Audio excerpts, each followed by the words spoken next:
That looks good. Yeah.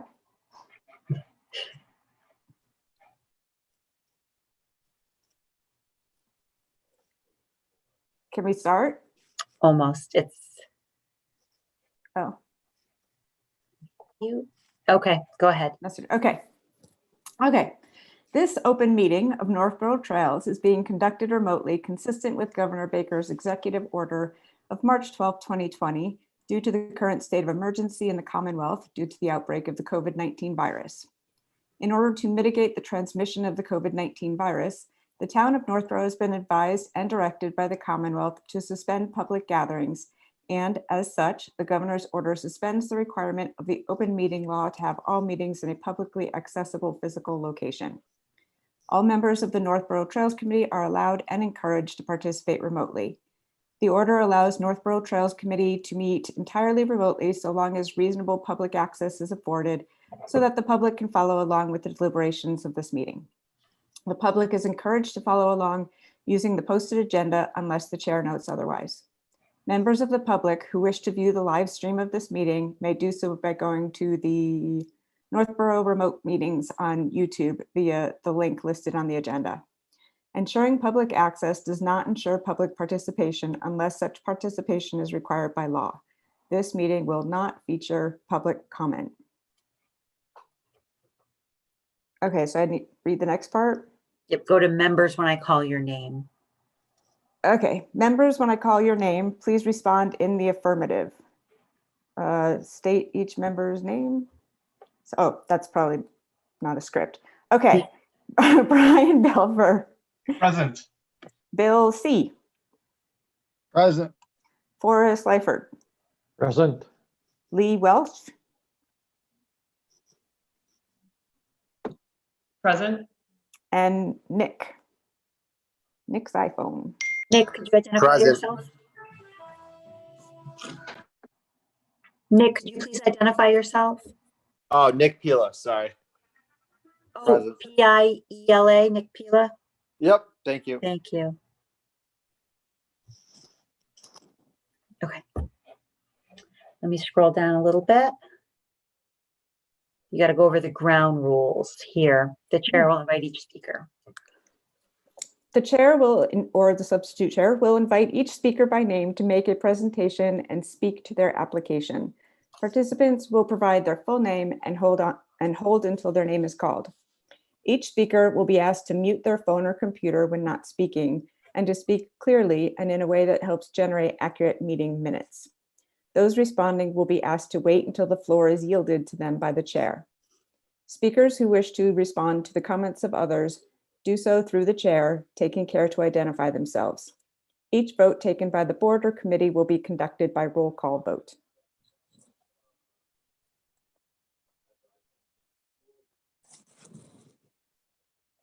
Do I need to do something here? I'm muted.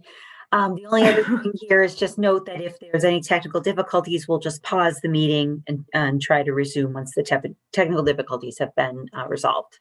Okay. Do I need to say that too? No, that's fine. Usually Okay. it's all set. And then Excellent. here's the agenda. Can you see the agenda? I can, yes, thank Okay. you. Okay, so general discussion. Does anybody have any general things they'd like to discuss? I do. Oh, good, Brian. Why don't we start with you? So we built a gigantic bridge up at the Mentor Trail at Mount Pisgah over the weekend I with heard. Declan Matheson, who was an Eagle Scout out of Paxton. With Mia's help coordinating all of this, we built a 4-foot wide by 60-foot long bridge to go over that huge muddy standing water section at the very beginning of the Mentor Trail. And it's theoretically done. I think I'm actually going to go back and add some nose ramps to it, but it's we can consider it complete. It just has some minor aesthetic detailing to take care of.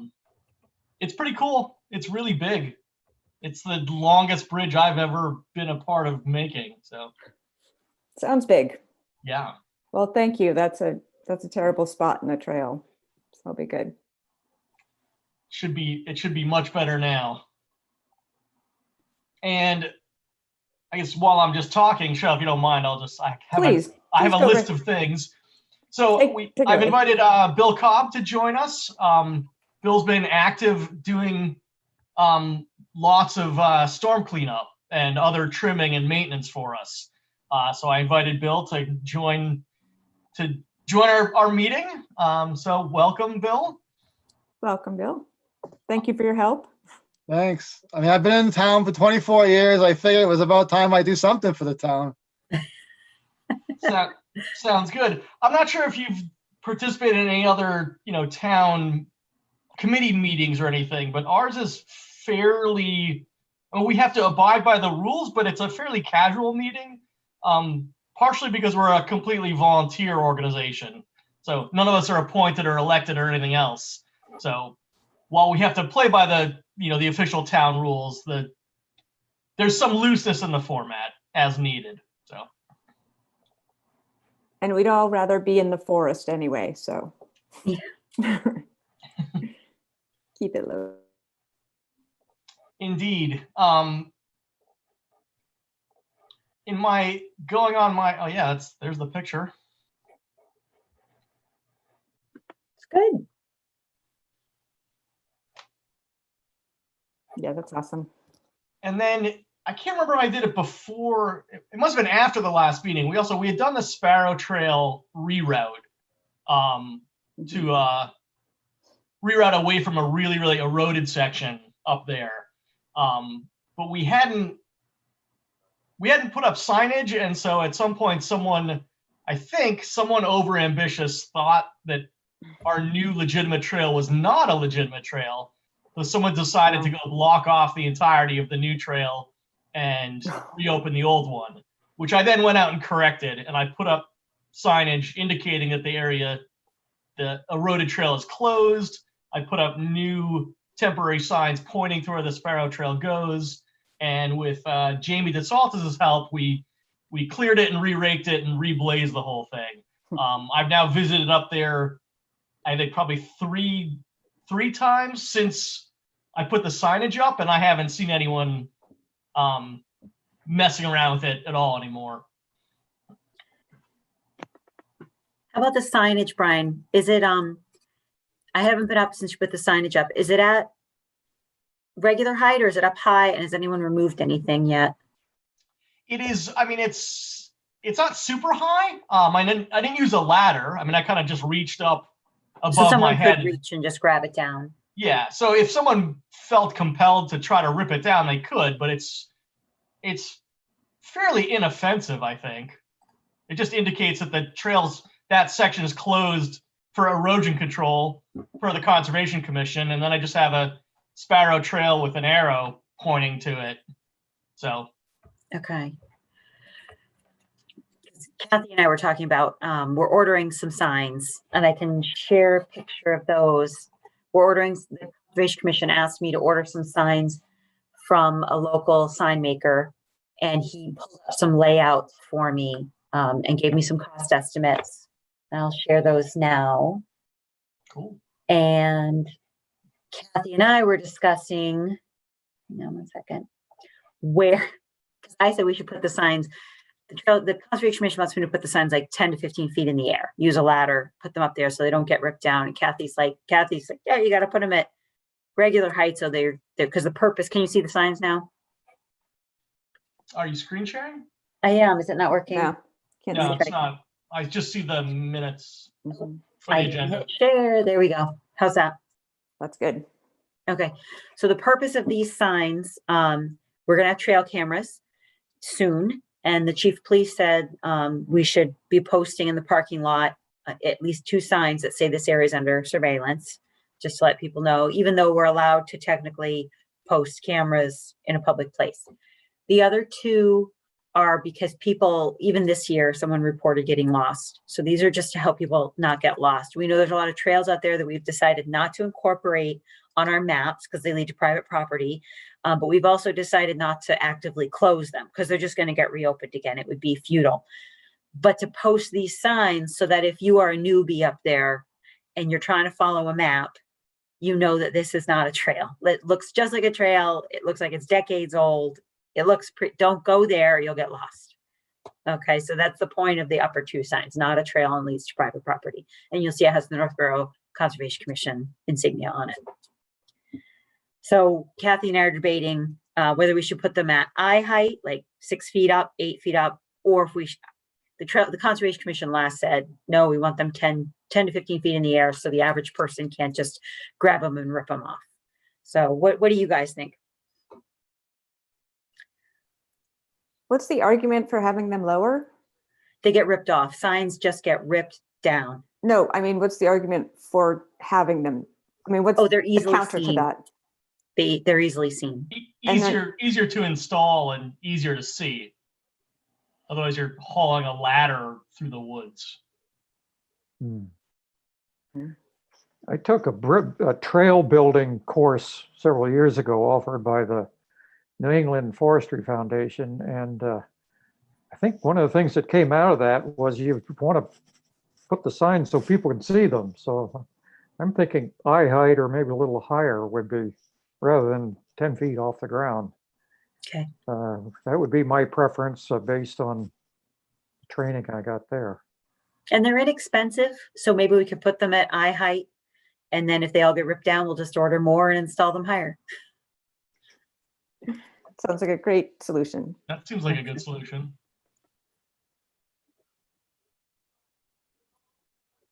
Okay. As sort of an aside, well, it's not too much of an aside. Several years ago, I made some signs directing people to the parking area at the urging of a police officer. And I have some left over. So if there are any, if there are any places that need a sign directing people to the parking area, I've got some around. I think I will take those because one of the ones you made is like ripped in half lengthwise. Oh, So I'll crowbar that one off and put a new one up. where was that? Do you know, Mia? I think it's on the Menser Trail, way up towards the Okay. top. All right. So, Hopefully it's pointing in the right direction. yeah. But okay, I'll check that out. Okay. Now there's an example of where I thought I put it high enough where people couldn't reach it. Hmm. You never know.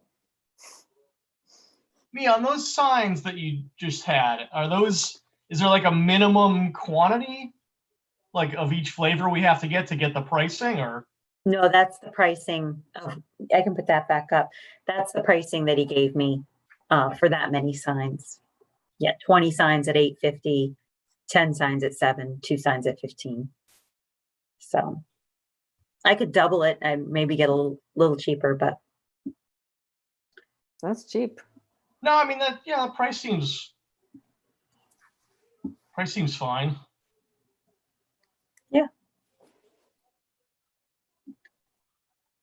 they'll be What's- on PVC with holes in them. So just screw them in.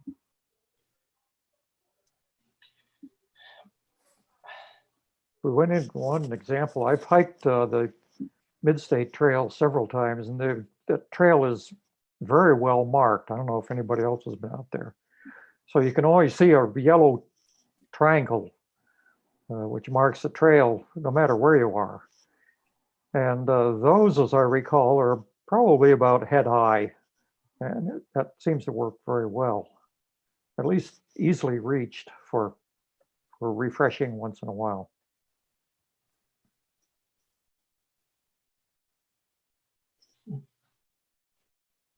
You don't think we need an actual trail closed sign? I mean, the not a trail is a little. It's slightly, it's strange. So it's there's a couple. So you go onto the loop and you take a left at the fork. The first veering off is the connector that you guys need to name tonight. I don't know if you want to name it without Bob, but you need to name that one. The second left is another connector that initially you're on conservation land, but then eventually you end up on private property. So that one's going to say like leads to private property. Then, if you go up the loop onto Sparrow, there's kind of this jag off that is right into Davidian's property. So that's just going to say not a trail. Like we just don't want people going there. But if we try to close anything, what happens? Like, Yeah. I get these calls, oh, this has been here for 30 years and this leads to my property, and I can't tell people to not go somewhere. Gotcha. All right. I was looking up the loop, whatever the loop connector trail is, what people out there are actually calling it right now.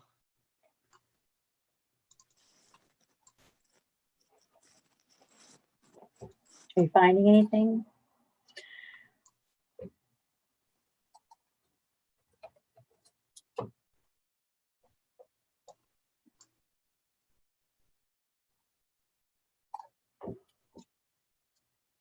Forrest had some ideas. Valentine. Oh, somebody's. See who this is. Yeah, to elaborate on that a little bit, I don't know who selected the names out there. I think Arthur Cole might have been involved in that, but the names that are there are for well-known, they were prominent farmers in the area 70, 80 years ago, Menser and Tyler and Bennett and so forth. So I thought, we could stick with that theme, and there are 3 or 4 farmers' names that appear on records from the 1930s, and you mentioned 2 or 3 of them there. Yeah, the ones you sent, Forrest, were Valentine, Shute, and Johnson. Yeah, I kind of like. Are there any constraints on using surnames for trails? No, I don't Apparently think there so. weren't when the other trails were named, but. Well, I kind of like Johnson because the Johnson farm was in that general area, like the other ones, Bennett and Menser and so forth. So that would be my preference, but whatever. Do you have to go through a special process to name a trail? No, the commission asked you guys to name it, Okay. Okay. since you do the most work. May I ask the person who just joined our meeting to identify themselves?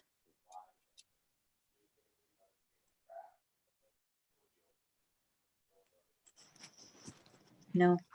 Someone just called in Galaxy J7 Prime. Is it one of the gyms? Nothing. Okay. If you're trying to talk, you're on mute.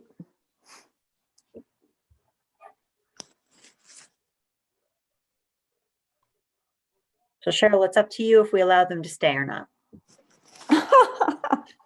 I'd have to say no. You want If me to remove them? if they're not going to identify themselves. Okay, let me see if I can message them. Although they're calling in. Maybe I should put that to a vote. I don't know that I really want to make that decision. I mean, if they can't, well, now we have someone. Oh, here's Now we have someone. video, but no audio. I think it's. Oh. Can you please identify yourself? You have no audio.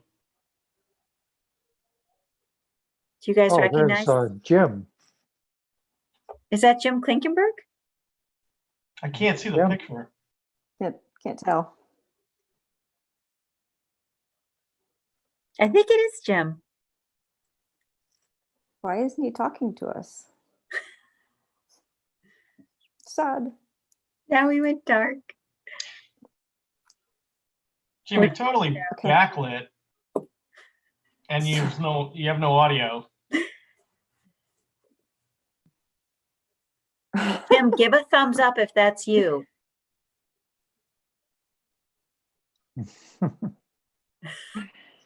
Oh, modern technology. It just, He's he looks kind of okay, he's creepy now. Jim, can you give us a thumbs up if that's you? Can't see your Guess face. it's not him. I guess not. Maybe not. And they're totally backlit, so we can't see who it is.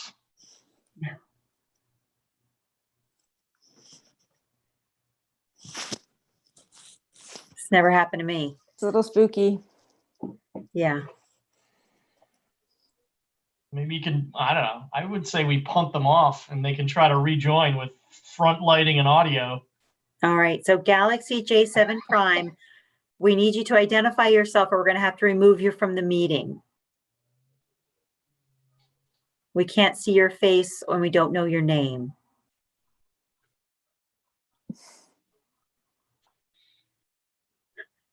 Okay, I'm going to remove them before something happens. Yeah. Yeah. Okay, I just removed him. Good call. It was a little strange. Okay. Is So- he- Still showing no, up he's for still me. there. Oh, really? Oh boy,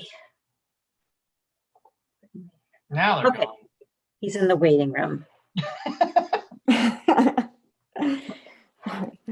He's been evicted to the waiting room. So looping back to the naming, Forrest, I think you should pick the name for the trail. 'Cause I have no passion for what we call it, but if you've got a good idea, you know, Okay. I agree. And you have the most seniority here. Okay, in that case, I'll select Johnson. Now, All right. there are other reasons for doing that. Many of you probably remember Betty Tatro, or are you all too young to I remember remember her? Betty, yeah. She Yeah. died 8 or 10 years ago. She was very active on the Trails Committee, by the way. And she grew up on the Johnson Farm. Her maiden name was Johnson. So there's kind of maybe two reasons for selecting that name. And now many of her descendants are still around. The Johnson descendants are still around. I don't know if we have to get their permission to do something like that or not. Well, Johnson seems like a pretty general Yeah, that's right. generic name. Good point. Who's gonna, There are a lot of them it's out almost there. like Smith. Right, exactly. Yeah. well, so I move that we rename the Loop Connector Trail to the Johnson Trail. Second, And we have to take a roll call. okay, let's see. Brian Belfer, would you like to name the trail Johnson? Yeah, Brian Belfer, I approve. All right. Bill C. Bill Cobb approves. All right. Forrest Lyford. I approve of the name Johnson. Nick. I approve the name. Excellent. And Lee. Yes, I approve the name. And I'm Cheryl Devine, and I approve the name as well. All right. I hope Nick and Lee aren't offended. Their votes don't count because they're not members. That's fine. Unless y'all want to, it sounds like we're making Bill a member, but I'm not sure if Lee and Nick want to join the Trails Committee. We appreciated that, but thank you. No pressure. Yeah. Don't worry about it. Okay. So still talking about trail damage reports, maintenance, new trail proposals. Anybody have anything in general? Yeah, I got a couple more things. I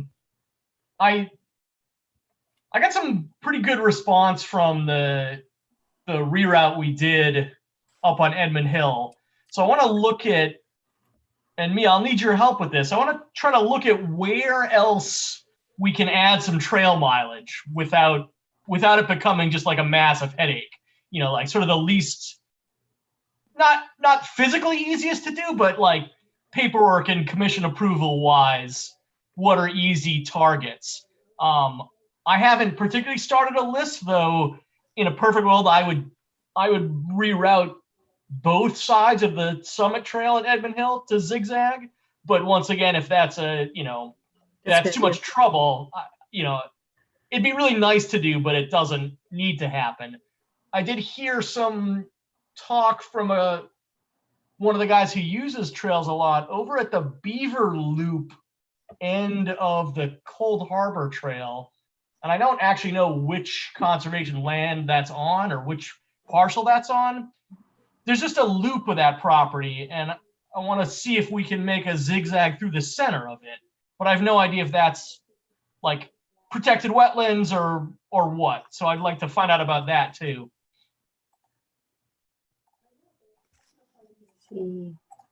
I'm sorry, Brian, what were the modifications on that trail that At you're the Beaver suggesting?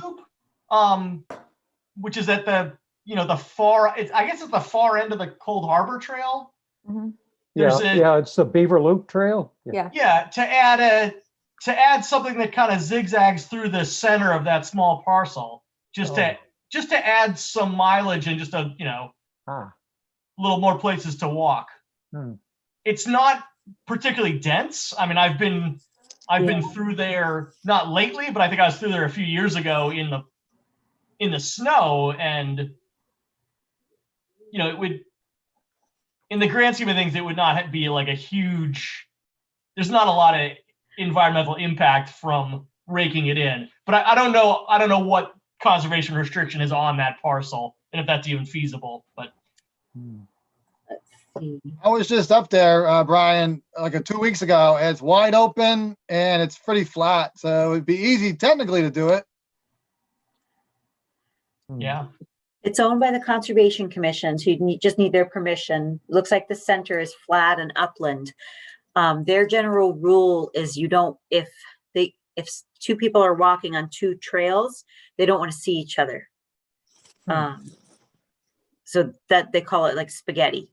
Like on Pisgah, they're worried about the spaghetti loops because you're walking on one trail, you can see someone else walking on another trail. You want the trails should be isolated so that you feel, and that's in some of their wording, like Edmund Hill, the wording of the deed is that the people of Northborough should be experiencing nature and natural air and clean water.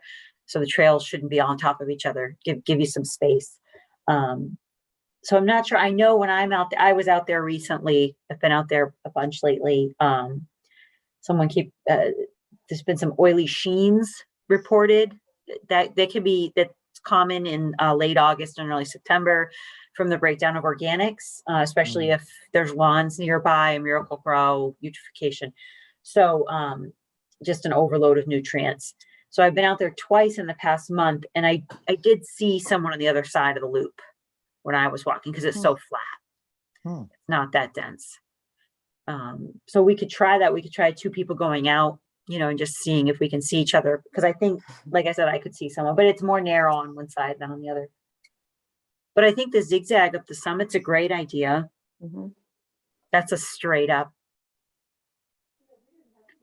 And there's a lot of land. I mean, think about all that disc golf. Even if we wanted to follow right now would be a good time because we have those alleys cut in by the disc golf, unfortunately, but we could add another trail there.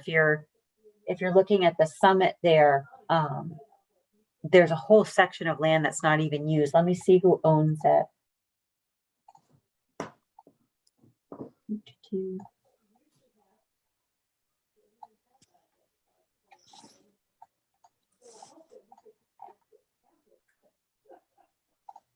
Kind of between Goldfinch and the summit. It's Conservation Commission as well. You could easily put another zigzag in the middle and utilize that alley. It's very rocky. I'm very supportive of that idea. The new trail on Edmund Hill is great. Mhm. It's really Be a right back. major improvement. what I was envisioning was really a zigzag that would just go right over the existing Summit Ascent Trail.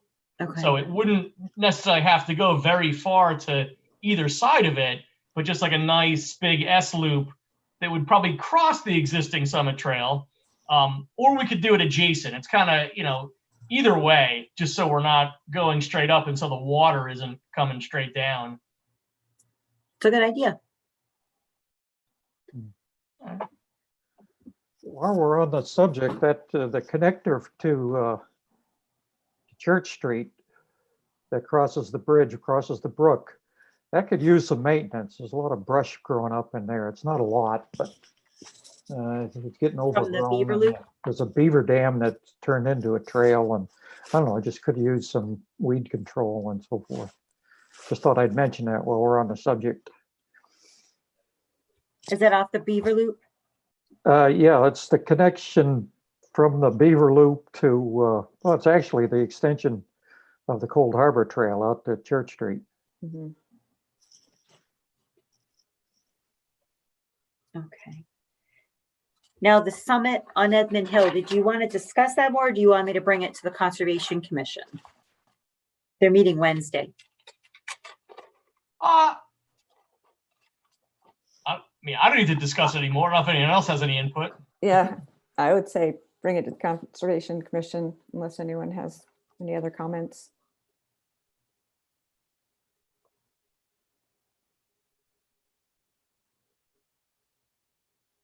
Does anyone oppose like converting it straight up and down to a switchback? What's the argument there? I've had one person tell me that it's good exercise to have to power straight up. And I said, that's terrific. Do it twice. No, it's the same equation with, like, it's distance times height. So whether you're zigzagging slower or straight up, it's all the same. Physics, right? Yeah. Sure. And given how eroded out those trails are, you know, how it's one of them is basically just pretty much a creek bed at this point. On the Summit Trail? Yeah. Okay, so there's existing erosion. Oh yeah.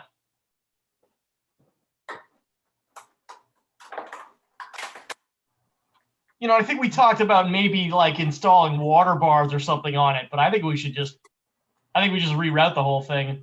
Okay. And so this is from Okay. the senior center up to the summit, staying off the private property because we've routed around. Correct, both sides. So from the senior center up to the new Summit bypass, and then the other side coming up, whatever, I think that's the Summit Trail from the Rice Ave end. That side's worse. Summit Trail from the Rice Ave end. Yeah, I gotta find a map. I don't know what its name is. Are you just talking about the other ascent? Yeah. The steepest, One that closed? Yeah, the one that goes straight up into where it's now closed. oh, yeah, that's the Edmund Hill Trail, I think. And- If you're Mhm. on the north side, on the south side, I mean, south side.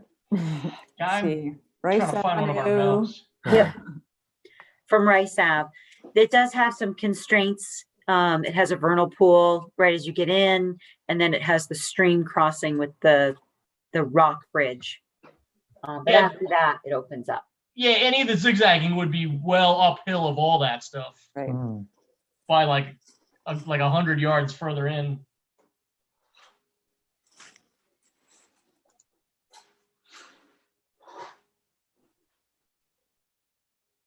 I mean, I can also go out, Mia, if you want, I could take some pictures of the eroded section and kind of just, rough in some notes of why it's bad and why we'd like to make it different. Yeah, that's great. Yeah, we just have to keep the rock bridge and that initial part through the wetlands. Yeah. I think you're just talking about the slope part of it, aren't you, Brian? Yep. Yeah. I like the idea. I think that new section is really neat. If you could make it look kind of like that, that would be great, in my opinion. Agreed. Yeah. That would be the goal. That's only about 600 feet from the stream, the rock bridge at the stream up to the new reroute is only about 600 feet. Hmm. Cool. So what's the implication of that? The commission will ask. And They will wanna that know. be okay? if they Is that ask too questions. close? And then the rear part. And also, so you know what you're getting into, right? Because the reroute was about 1,000 feet.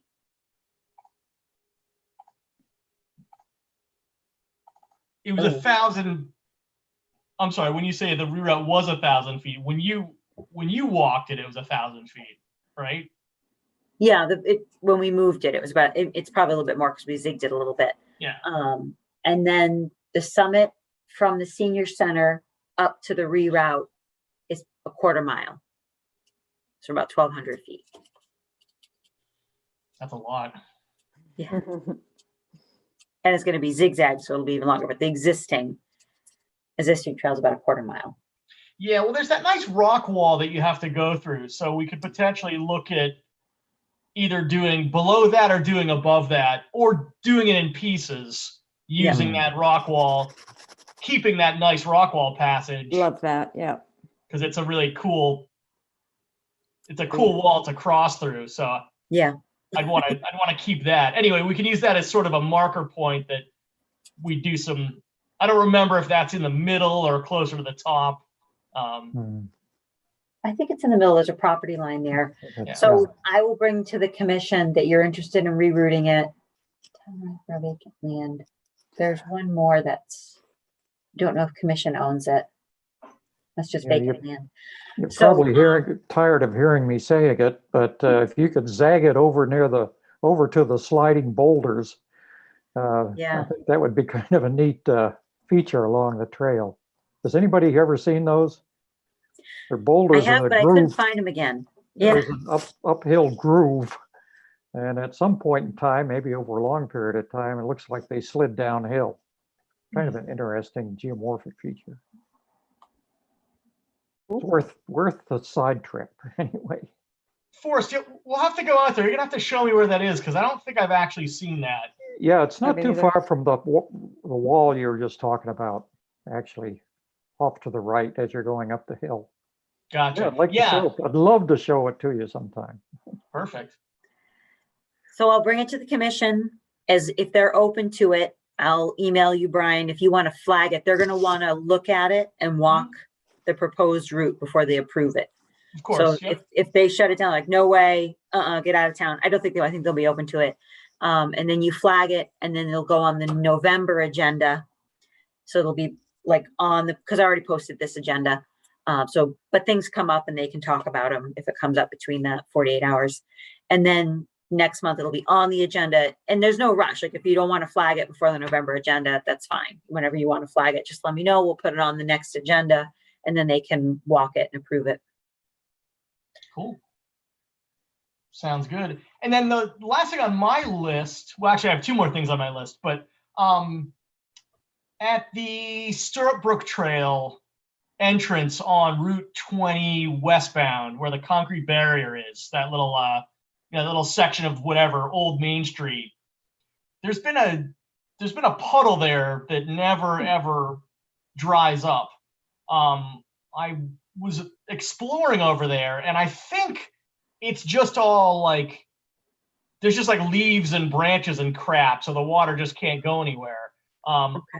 I'd love to go look at that with you, Mia, and see if I can't just hack a path to get that water to drain out, make sure that I'm not, but there is adjacent to that loop, there is a private land, no trespassing sign. So I want to try to figure out what we can do to clear that out without trespassing or without mucking around someone else's property. Let's see. And that's probably easiest if we just like meet over there at some point and we can just kind of look around. Because it didn't always, there's always been a puddle there, but I think in recent times, it like middle of the summer, there was still I a agree. puddle there, which is just bizarre. So I thought the wetlands were creeping up into the old rest area there. yeah, they definitely are. And I would totally hack that back maybe in like another month or so after all the poison ivy is gone. But once again, it's just weird. Like, I don't know where our jurisdiction begins and ends over there. So I don't want to just start, clambering into the woods if it's if I'm not supposed to. That sounds wise, Brian. Let me check with Fred. I think Fred knows the area well. Like that is an old little rest stop, and the island is technically owned by the state Department of Highways. So I imagine that, and it's showing up as a right of way, like the actual turnoff is showing up on this map as a right of way. So Fred may know some history out there. I mentioned the puddle once to Fred and was like, can we just go throw some gravel in there? But I guess they had a lot of issue of people driving there. When I talk about the island, it's like a little island of grass Mhm. between I guess we'll call it the turnoff. Yeah. And there's Jersey barriers in the turnoff. People were driving over the island, and is the puddle after the Jersey barriers? No, it's before. Yeah, Right? it's before. Yeah. It's in between the road and the Jersey barrier on the westbound end of it. Okay. No, I'm sorry, on the eastbound end of it. So I don't know. I just remember something about like the Jersey, the puddle was there, which also get people to not drive there. But now we have Jersey barriers, so maybe we can fill the puddle in. It could just be dumping some gravel there. Or it could just be like logs and branches and crap have just prevented the water from running back into the woods. Yep. So, Let me see the topo. It's pretty flat. but as Cheryl mentioned, all the woods are really encroaching on the pavement back there anyway. Mhm. Which is, kind of fine. Like, I don't think it needs to be like clear like a road, but it does need to be clear enough that we can park a couple cars there. And it would be easier just to dig a trench, like with a shovel, Yeah. and line it with some stone and just let it drain. Yeah. So I'll ask Fred. So we'll call that the Route 20 South turnoff, or the eastbound. Eastbound end.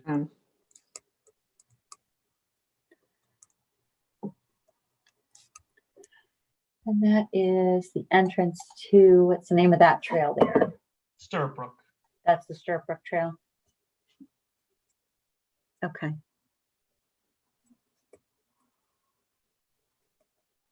Let me find out from Fred and then I'll get back to you. Cool. And then I hope everyone doesn't mind that I'm just kind of going through my giant list. It's good. There's a lot of noise around town about the new proposed building on Bartlett Street, and there's signage about how it's like going to affect, save Stirrup Brook and whatnot. I am feeling ignorant in that I have never seen an overlay map of where that building is actually supposed to go and where the new property is supposed to go and how it would actually impact the trail. So, Mia, is there a image, share somewhere, like an outline that shows that? I can show you the property and I can show you the Conservation Commission plan. Yeah, because I figured I would sit in on conservation, but like I've had people specifically ask me, and I'm just like, I don't actually know. And then I think I don't know if we talked about that at the last meeting at all. So Let me just find it. Parcel H, is that what it's called?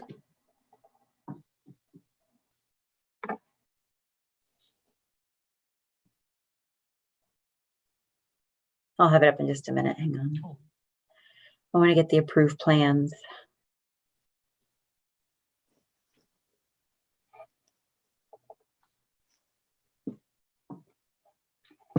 Okay.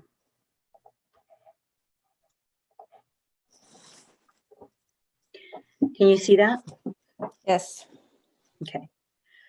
This is Bartlett Street on here. Can you see my cursor? Yes. Okay. This is the aqueduct. We have an 8M permit for, the whole line of the aqueduct. And here is the old pump house for White Cliffs. And this locus is hard to see. I can show you the town GIS. I don't think you're going to want to see any of this stuff, right? These are all just the approved plans from conservation. Let me show you the parcel. on the town GIS.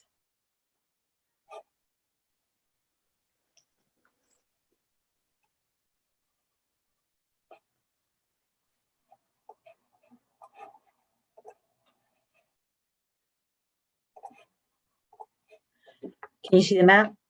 Yes. It's this parcel. Oh, So I will put on the aerial, help. So this is FedEx. Okay. And this is the new development, this brown. This is 301 Bartlett, that when you walk on the Aqueduct Trail, you'll see this new warehouse here. And this is the site of the proposed warehouse. oh. And Hmm. so where's the Stirrup Brook Trail? Is it left Let of me add that? that in.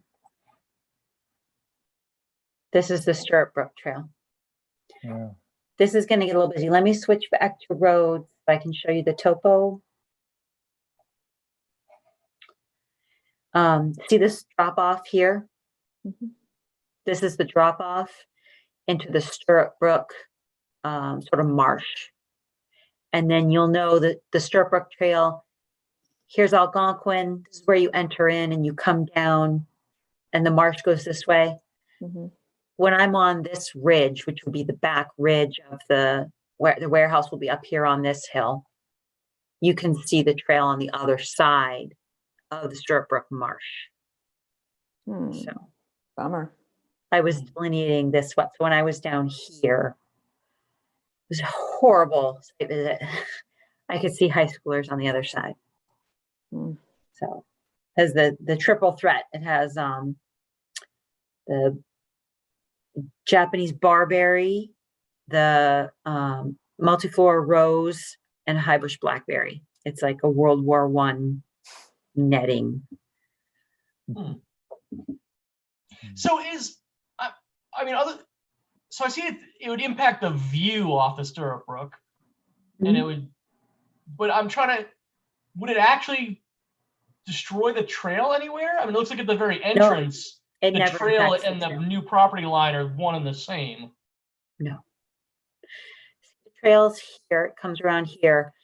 But the work never enters the 100-foot riparian zone. So there is a buffer.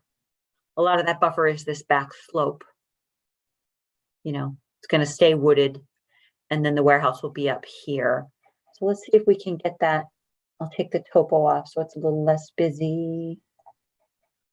You know, this is the Aqueduct Trail, and you pass right next to the new warehouse. Yeah.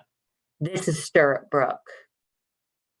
And as you're on the Aqueduct Trail, maybe they were talking about the Aqueduct Trail, because there is a driveway. We can see it on the plan.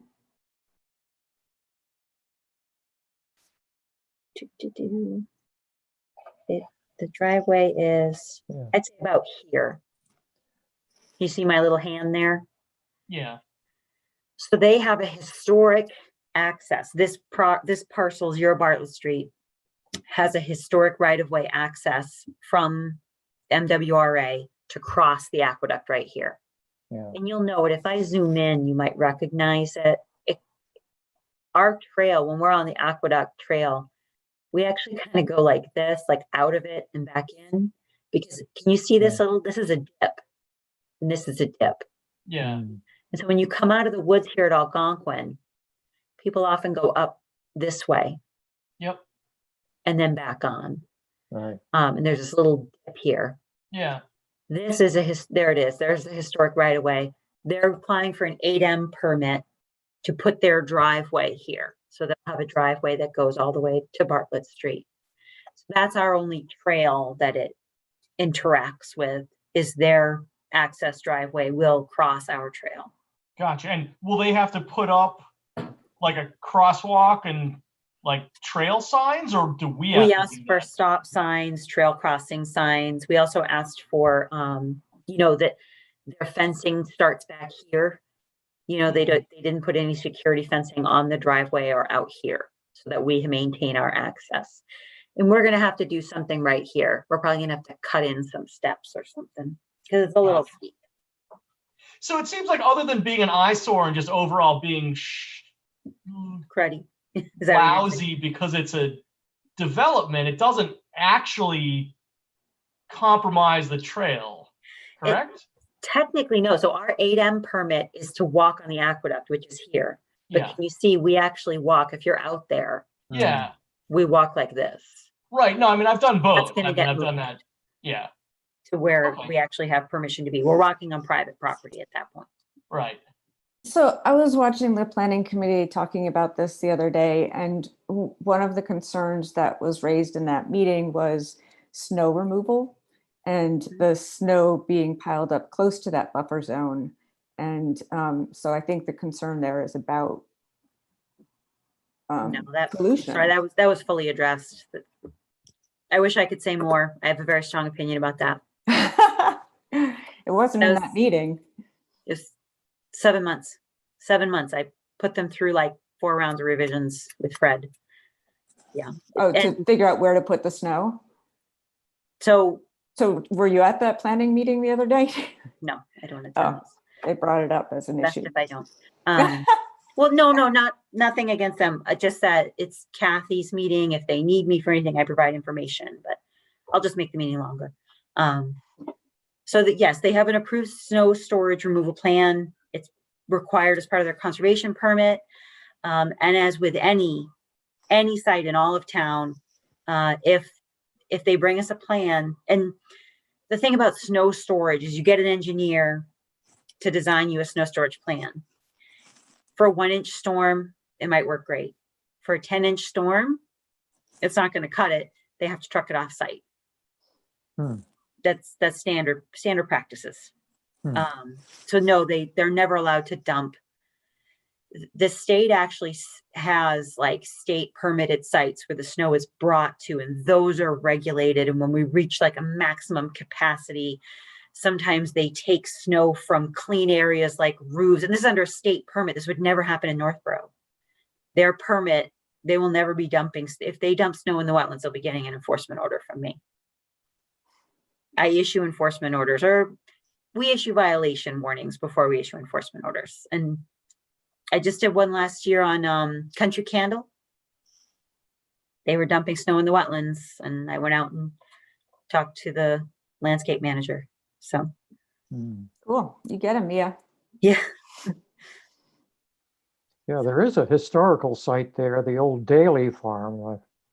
Yeah. There's a barn foundation and a former house foundation. I don't know if that's an issue or not.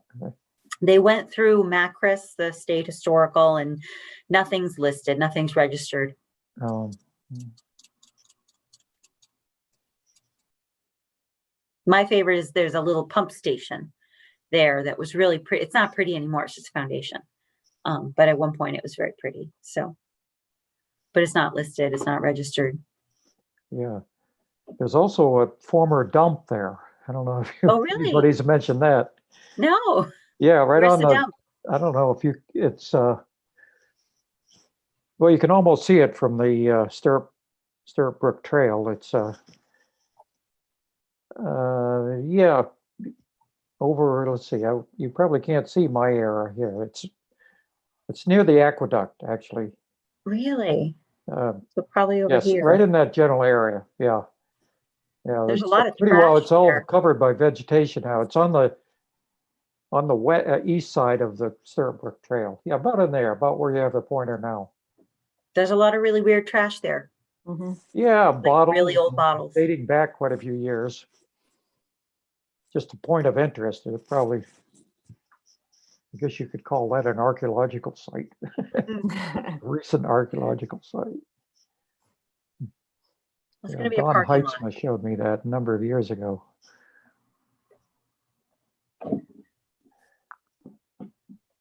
All right. Well, that's all I had. I just kind of wanted to see that map to Mm, get a Thank little you, that better was, informed. it's Yeah, that's great. totally different than what my image was. Let me show you. Oh, I have to log in. There's a lot of wetlands out here, more than what's shown. I have to sign in to do it.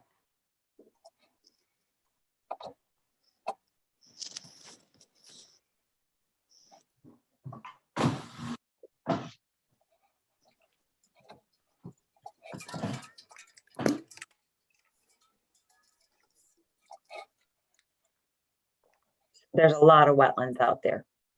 So there's a wetland system that loops around the front. It goes all in, all this is wet.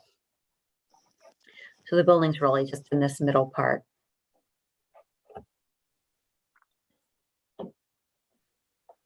But it's also perched up high.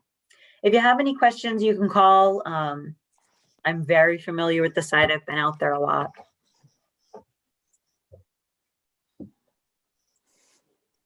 All right. I think I I'm know gonna the go to plans that, better than Cheryl. anyone else in town hall. Maybe Fred and I. So we've been through your list, Brian. Yes, we have. So if you want to move us along to whoever else has things to talk about. Sure. Does anybody else have anything to talk about? I'm not sure who put together the agenda. Was it you, Mia? It's our standard agenda. Let me. Oh, it find always it. says this. Yep. I do the last Okay, one. Yeah, Um, on the agenda, there was a opening for an item there for discussion of a accessible trail. Mhm. I've given that a little thought, but we're kind of running out of time here. I don't know how much, I mean, this is something we can talk about anytime.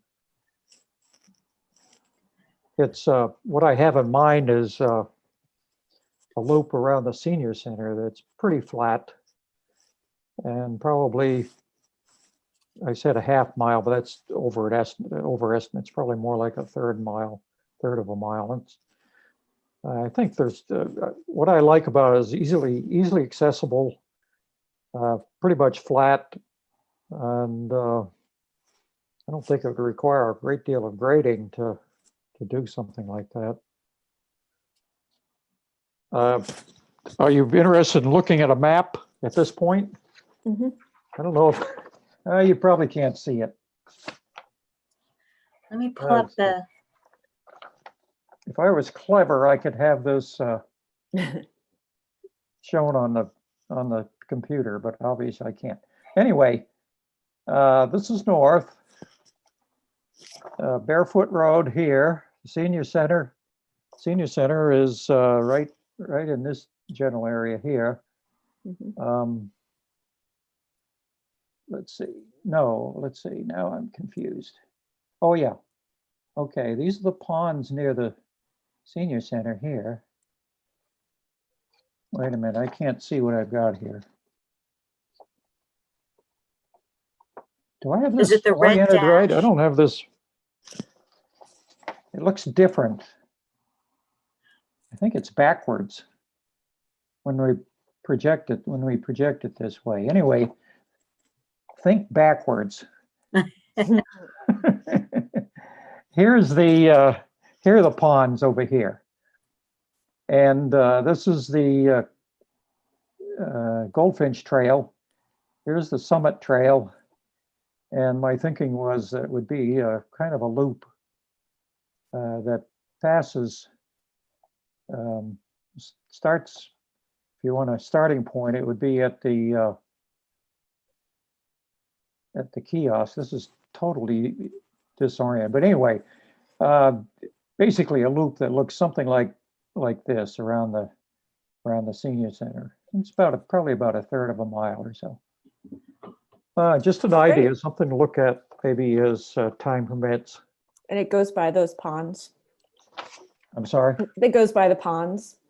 Yeah, it goes right by the Pretty. ponds. Yeah, it follows the Goldfinch Trail in part.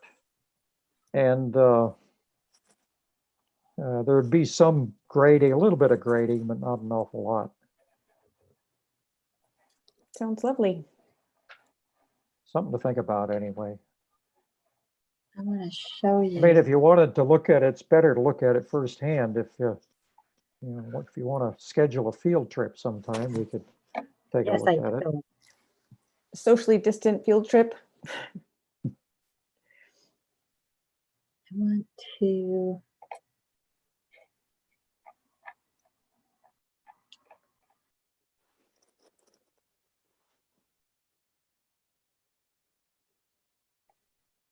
So that I think it's a great idea. I'd love to meet you out there and flag it.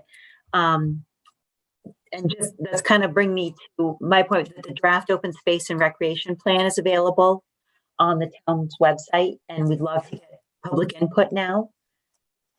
So let me just. Can you see this? The goals and objectives. Yes.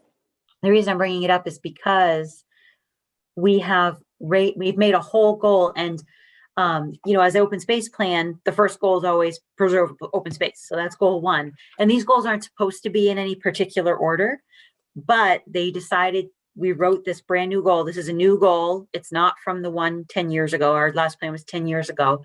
The Open Space and Rec Committee, Open Space and Recreation Plan Committee. It's like a group that made this, added a new goal to improve accessibility.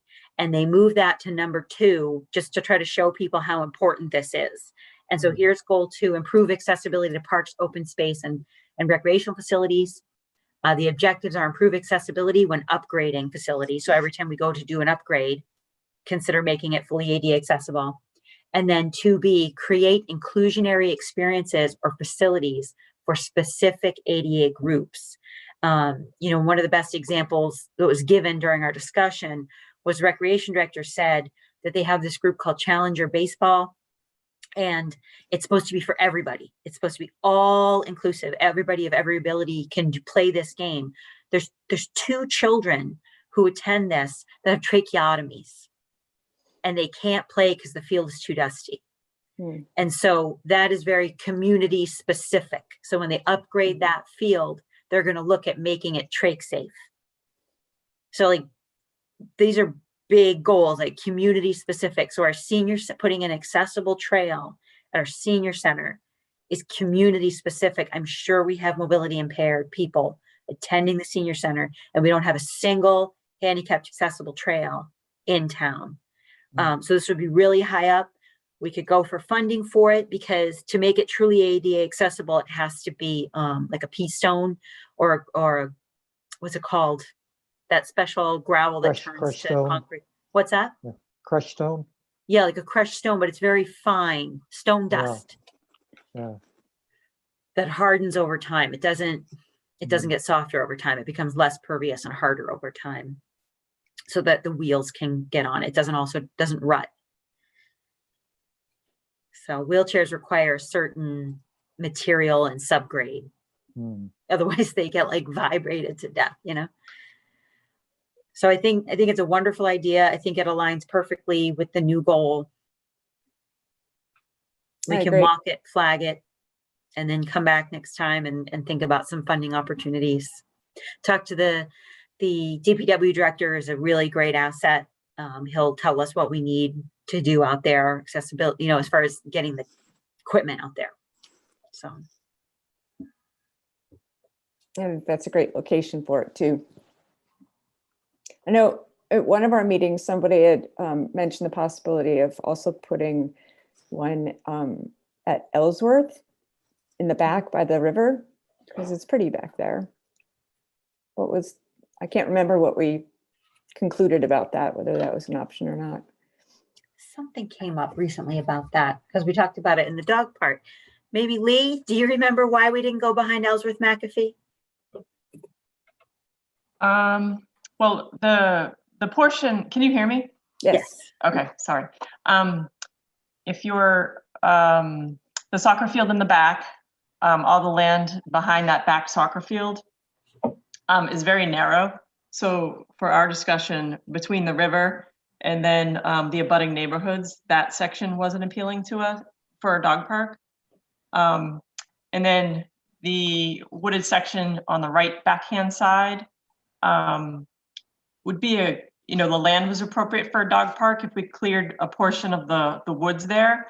But access to it would lead the dog owners right past the playground, which was not a good fit. There was like a sewer thing or something back there. No, because a quiet trail would be fine. And Yeah. there's also funding. It's one of the state's goals to increase accessibility to water. like rivers and views. There is a sewer system down there. So I don't know what the rules are about how, I don't think you can level out at like a stone dust trail where the sewer stuff is. It's kind of centered on that grassy strip right adjacent to the river back there. There's a connection to Westboro there too, right? There's Westboro trails over there. No, because there's no Across bridge the over the river. river. Yeah, you can't get across the river, see. unfortunately. That would be awesome. I think we should build a bridge there too.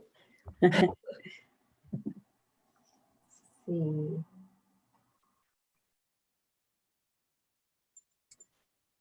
I thought there was a sewer main or something back there, which is why we couldn't go back there. I'm But kind of that's- lost. What, are you talking about down there, Ellsworth, McAfee Park? Behind the soccer fields. Along the sewer line, more or less? Along We the river. explored that. Arthur and others on the committee explored a trail along the sewer line and got a lot of negative feedback from abutters on that, and finally just gave up on it. Hmm. But I don't know. Well, there's a unofficial one back there. It's Yeah. totally walkable when it's not overgrown. Yeah, It does put you right in private property, though. You wind up at the back end of the Ellsworth Tree Farm. Christmas tree, yeah. yeah, Oh, okay. yeah. But there's a path. People have walked it, Yeah. but I'm sure it's hit some private property. Definitely ends at private property. I don't know if it's actually on any private property at the midpoint.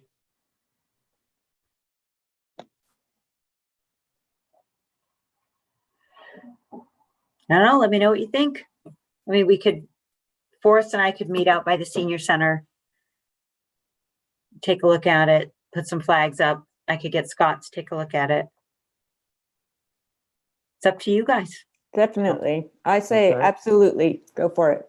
No, I think it's a great idea. Mhm. 100%. I think the senior center might be owned by Rec. The senior center itself. Let me see.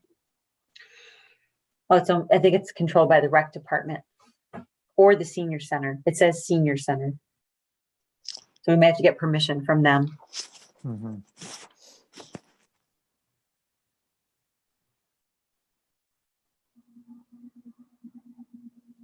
But I think it's a good idea.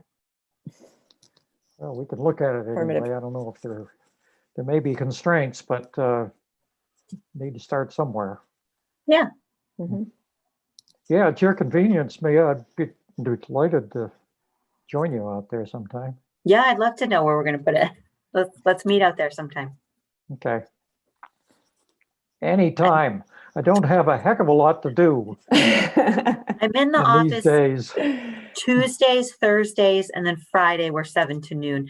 Town hall's back to regular hours, which is Monday, Wednesday, Thursday, 8 to 4, Tuesday, 8 a.m. to 7 p.m., and Friday, 7 a.m. to noon. Those are the old hours. We're back to those hours because we're trying to get everybody, all the staff, back to town hall full time with the long-term goal of opening again to the public. We're not open to the public yet. We're just open by appointment. But I'm in the office because I have to monitor remote learning for my kids 2 days a week. So I do that Mondays and Wednesdays. So I'm still available to you, but I'm not in the town hall. But Tuesdays would be good. Tuesdays? Okay. Yeah. It's good for me. I don't even have to look at my calendar. Oh, really? Let me check next Tuesday. Tuesday, October 27th. Okay. What time? Want to do 10 a.m.? That'll give it time to warm up a little bit. Okay. 10, meet you at the senior center? Yeah. Okay. Put it in my Sounds like a calendar. plan. It's a date. Yeah.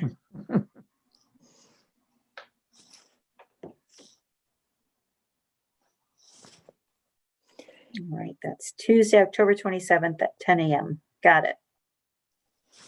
Yeah. if anybody else on the committee is interested, seems like it'd be good to get feedback from as many as we can. I'll ask Scott if he wants to go. He's a busy guy. He's the DPW director, but if he's free, he might like to get out of the office. Okay.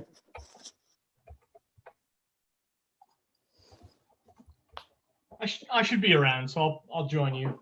Okay.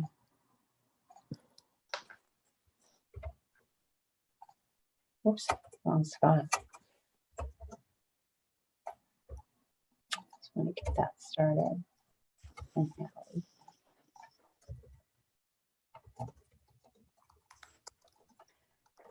Trying to think, I had a couple things. If no one has anything else, one of the things was this open space plan. Are you still looking at the open space plan on your screen?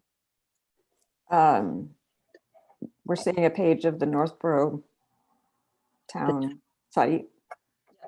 So this is online. This is in the open space committee. If you go to boards and committees, it's under the open space committee. And then it's here under Northborough Open Space and Recreation Plan 2020 update. The draft is available. We'd love to hear and if you want to look, the first 4 are pretty much just an update of the previous plan. Not much has changed there. Land inventory the same. 6 is really the community vision, the goals and objectives, and then analysis of needs. So we'd love to get feedback on this. It's a little overdue because of COVID. We got kind of stalled. So we're going to try to move it forward and get it approved. We cannot apply for any funding till we have an approved plan. So we're really trying to wrap this up. I just want to note it.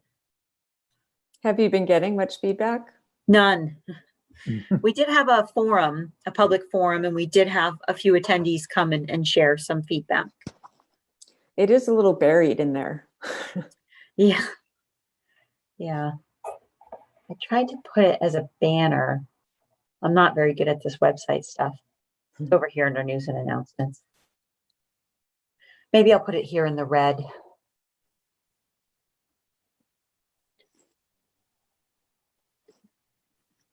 And Brian, could you share it on the Trails Facebook page? Could I do what? Sure. I can.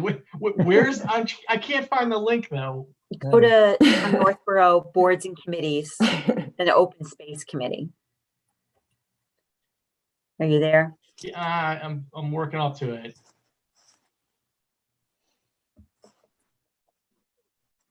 Boards and committees.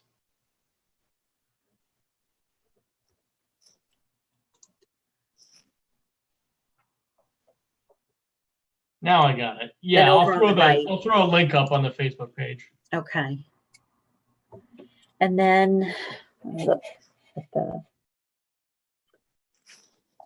we'll go back to the agenda because I wrote some stuff on the agenda. You did that. Mount Pisgah Conservation Area. I just want to keep you updated. It's on the Conservation Commission's agenda every month. We're just moving along. Signs have not been posted. Trail cameras are not up yet. The ATV has not yet been purchased. It's just been difficult. And the reward, the commission had voted to post a $500 reward for information leading to the prosecution of vandals. That has been found by town council to not be an allowable expense. So that won't be happening. But the trail cameras and the signs are an allowable expense. A little confusion about our accounts. I mean, there's no confusion. Everything's legal and orderly. We just have to make sure it's an allowable use of the funds. And it is for the ATV and the trail cameras.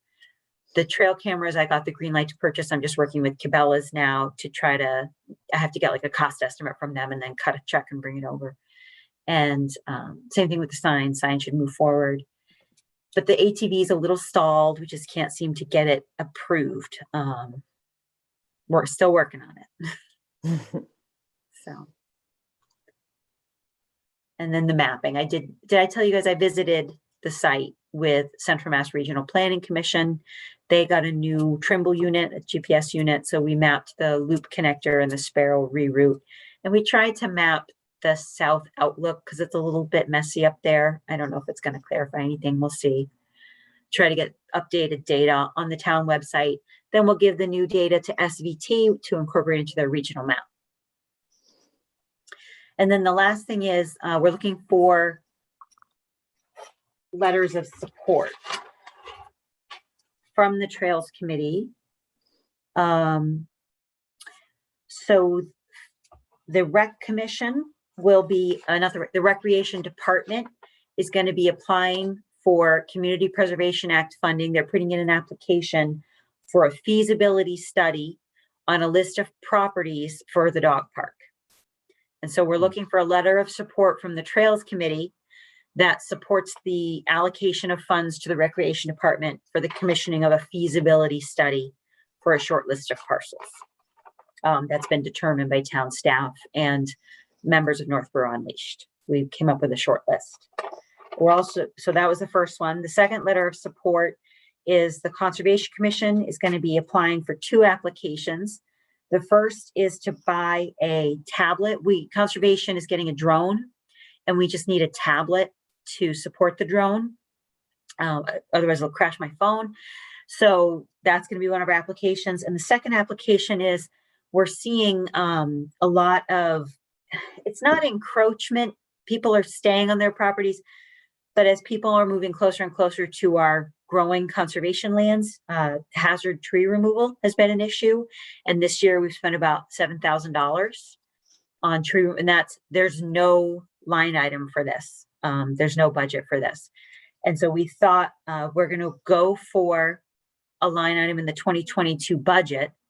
But if that doesn't get approved, you know, we have no money to remove these hazard trees.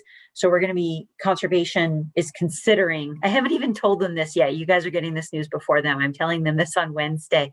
So I'm asking for a letter of support before they even know they're applying for it. We're going to apply for about $40,000, which is about 4 years of hazard tree removal from CPC funds. So we're looking for 3 letters of support, 1 for the Rec Department and 2 for Conservation Commission. So I need you to vote on those, and then I'll just draft them and include them in the application.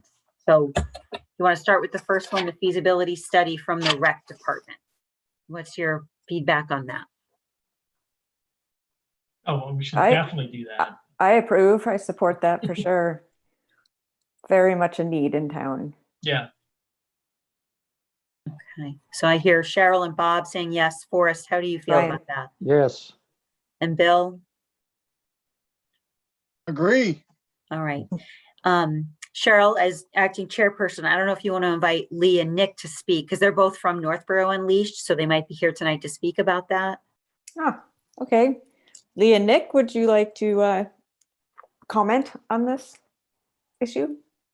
I actually was just attending tonight just to listen in and to hear what the feedback was. I didn't have anything planned. If you have any questions, I'd be more than happy to answer them.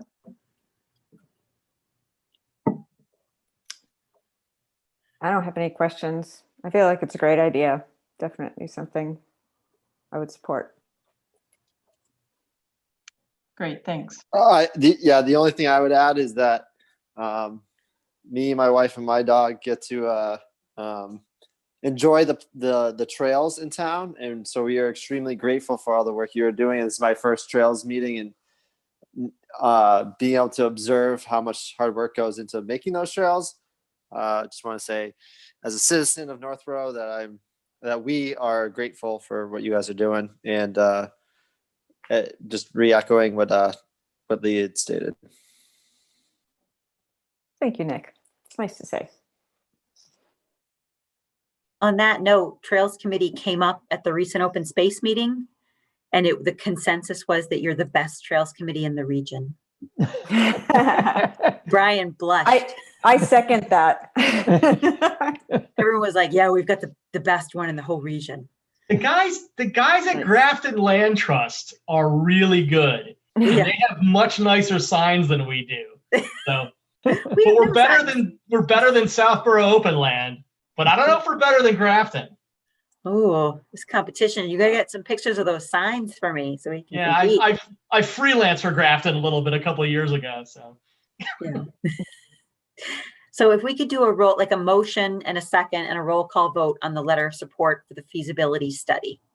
I move that we draft a letter of support for the feasibility study for the dog park properties. Okay, I second. Okay.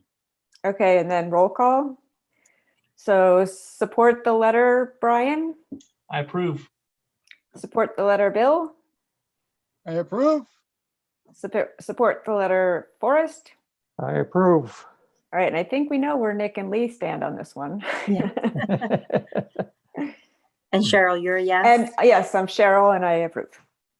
Okay.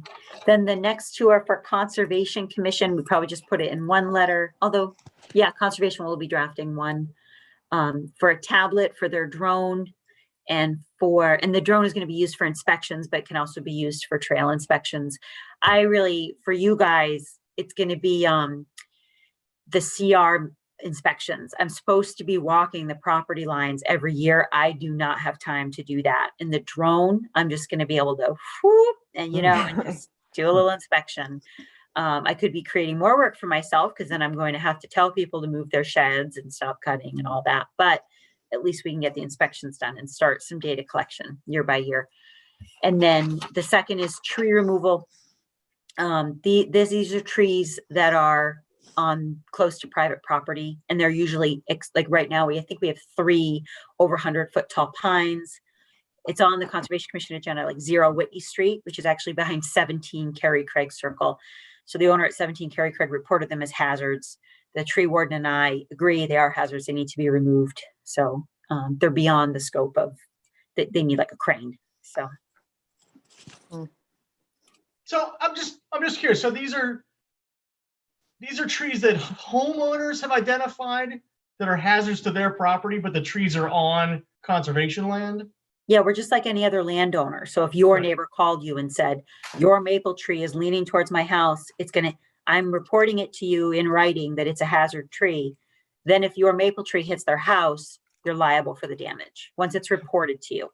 Right. So I'm just curious, right? Since there's so many trees on adjacent land, like who gets to like yay or nay it? The tree warden, Who's the tree warden? the DPW director. That's a great title. He's a certified tree warden. I want to be a and tree warden. yeah, we go out together. I usually go out first. If it's just a perfectly healthy, beautiful tree that the person just shading their pool, I'm like, yeah, see you later. Take a few pictures, show it to Scott. Scott's like, yeah, see you later. Right. But So- if I think it's a hazard, then Scott and I go out together and he runs through a list and decides whether it's hazardous or not. Gotcha. So I just want to mention, because I don't know Scott, and I just want to presume that we're not like okaying No. DPW to slaughter every tree within 100 feet of someone's property. No. Okay. I don't totally understand the scope of it. I mean, Oh, and usually conceptually, I think it's it's just to fine. I'm just safety. not sure like what it actually entails. It's just to safety. We never clear cut, so up on Ball Street, it's actually Ball Street, Berlin. So someone in Berlin, who's one of our butters, reported hazard trees. It's just a homeowner maximizing their property. I don't mean to make it sound like a criticism when I say he built his pool right up to our property line. It's fine. People can maximize their property. I don't mind. But when he did that, edge trees and mid trees are different. They have different crowns, behave differently. So when a mid tree suddenly becomes an edge tree, it can become hazardous. So there was a row of like 7 white pines that did that. They started to lean. They were losing large limbs. So a couple, and if anytime you have like a double or triple leader, those are extremely hazardous. So Gotcha. So in effect, then between you and Scott, you actually identify the specific tree and make the judgment call whether it's going to get cut down or not. yep, and property lines too. A lot of times, Okay. I recently got called out to one that someone insisted was conservation. It wasn't. It was school department, and they have their own school department. Actually, I don't know if they use the tree warden. I think they have their own facilities management that takes care of that. So I just reported it to them. So I go out, figure out if it's even on our property. This one, It was on school department land, but I was like, my opinion is it's not hazardous. It had already snapped. And it was like this ugly, jagged stump that protruded maybe 30 feet in the air. And it was leaning the other way. So I was like, no, it's not an issue. Gotcha. That's a good question, Brian. All right. Well, I guess with that info, I mean, I'll make a motion unless anyone else has any other questions. So I move that we write letters to support Conservation Commission in both their purchase of a tablet to control their drone and in support of their hazard tree removal goal. Okay, I'll second it. Roll call vote. Brian, do you support the letter of support? I approve both. Bill, do you support the letter of support? I support. Forrest, do you support the letter of support? I support it. Okay, and Cheryl, and I support it as well. All right, thank you. And the commission still has to approve these applications, but you were meeting before them. So I had to get you guys first. So it's possible there will be no letters of support because the commission won't want to move forward, but I think they will. All right, and I think that's everything for my updates. Anybody else have any business they'd like to discuss? I just wanted to bring one thing up. I think Forrest had mentioned there was some brush that needed to be cleaned up at the end of that Church Street extension on the other end of the Colebrook Trail there. I was up there a couple weeks ago and I had noted that I was going to go up there and clean that. Unless somebody objects, I still would like to do that probably in the next couple of weeks. And just want to take all that woody stuff that's kind of hanging out into the walkway and over the trail. So unless anybody objects, I think I I'll don't do that. object. No objection here. Yeah, That would be wonderful. So- Thank you. Well, I've never seen your work, Bill, but the general consensus is we try to maintain the paths to be 30 inches wide and just cut things that are hanging in. Saplings growing along the edge, we do have to leave in place because we're trying not to widen the trail. You can go further. So if this is your trail wall, you can, go over because it's going to grow in, but don't be aggressive, especially around wetland areas. Try to maintain. It's just enough for two people to pass each other. Yeah, understood. All right. And we also say if you're going to use a chainsaw or power tools, it's good to bring a buddy so that if you cut off your leg, someone can help you.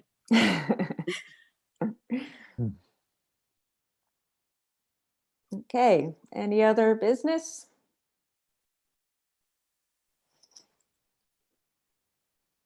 All If right, anyone needs any safety gear, let me know. We can purchase it. Gloves, safety goggles, chainsaw pants. Does- all right. Bill, do you have a vest? I have everything. I've been maintaining the Appalachian Trail in Maine for quite some time, so I've got to have all that equipment anyway because it's national park land and they're pretty strict about that stuff. That's So I great. just bring everything that I use for Maine when I go up there. And we do have nice high-vis trail volunteer vests. I think there's some still in the trail supply shed. I'll poke my head in there some point this week and see if I can round one up. I They're, don't have they're a nice to copy. have because that way if random people, Yeah. ask you what you're doing out there, you can officially say that you're volunteering for the Trails Committee. Does it have a logo on it? Mhm. It's got our name on the back of it. Oh, very nice. I just have a bunch of this fluorescent yellow ones that are just, safety vest type. You say something like Northborough Trails Volunteer, Yeah. I think. Mhm. Yeah, they're cool. When I was clearing Coldbrook, there was a DCR employee that questioned me and asked me 100 questions, and I must have passed this test because they didn't turn me in yet, I guess. Yeah, state land's hard. You have to have like a certification to work on the state land. Yeah, I answered all his questions and he seemed happy, so he went on his way.